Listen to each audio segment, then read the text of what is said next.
something that's going to provide the money to be able to sustain it, or without the church. And if there's another road, I'd love to see it, but frankly, I haven't been able to figure out a current road. I've been able to see the property with the church, and I've been able to see the property without the church, or perhaps something that might be more acceptable in terms of height, density, mass, et cetera, et cetera. This is just me talking here, okay? I'm not speaking for the other commissioners. You know, but we've been talking an awful lot about the hotel, and frankly, and I think I shared this with you, we haven't been talking enough about the church. How much do we want it? And are we willing to accept something big, and maybe not this hotel, but something big as a trade-off to be able to keep it? Well, if we're not in a historic district, why keep the church? Well, that's a really good question. That is a really good question. It has been here since the day I showed up, and it was here a lot longer before I showed up. You know, it is part of the fabric of this community. You know, could we live without it? I don't know. Mr. James. I'd just like to make the observation that, and I could be wrong because I don't know what contracts exist, but my understanding is that Mr. Friedman or his company has an exclusive option with the church, something akin to that. So therefore, there's no particular ability for any other ideas to bubble up about that. There's no reason for other persons who might be interested in doing a different development there to come forward. He's got the rights. And, you know, Brian, I'm not trying to pick on you. Isn't that about accurate? You've got a certain agreement and, you know. So, Options. you know, this is what they have come up with. It's not to say that there aren't other possibilities. But there was an RFP process Yeah, 8 years ago. Yeah, we listened to a lot of different people come forward, and we spent 2 years working on a condominium concept, which we thought we had conceptual approval of from the city. And then when we took it to them, they slapped us down and said, only kidding. Okay. Well, So, just, you know, but it is, and not we've been to- stuck on this project for a long time. No, You we know, haven't. the We've been concept doing of it for, we have been doing it for 7 years.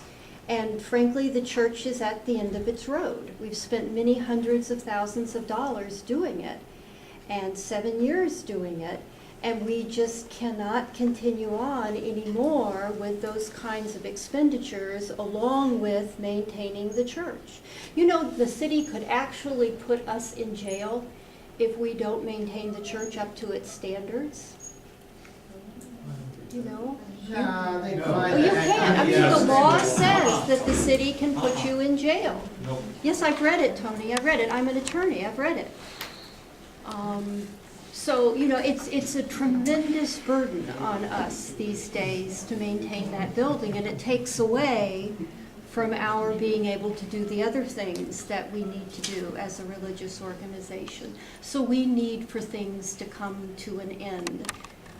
And I'm sorry if everybody hasn't been able to do this for 7 years, but we have, and we're pretty much to the end of our road here.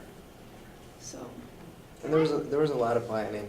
I hate to interrupt, but before you got to the point of 2003, 2004, you planned your whole move for years. Right, I mean, right. it probably went back 20 Yeah. years. They've been next door since what year? 94? 97? Right, we built the new building in 91. 91. Yeah.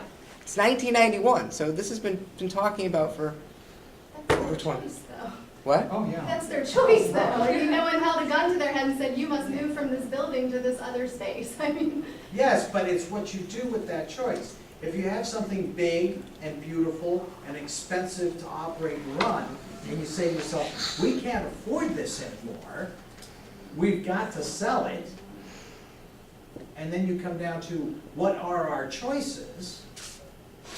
right, but it sort of presumes that they can't find a buyer unless it's for a hotel project, and that it really comes down to money. I mean, and we all are sort of aware of that. It's the highest bidder. What I wanted to ask was, were the requests for proposals made public?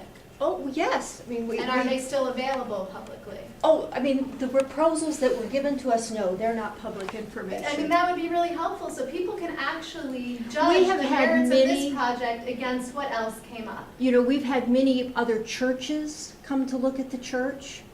But it turns out that it's always too big for other churches, and there's not enough parking. So those are the two things. What about commercial developers? Commercial development is not something that we are particularly interested in because it does not meet our goals. But that's what for you're the getting here, is Well, commercial if you would development. listen to me for a minute, we have 4 goals for Okay. the building.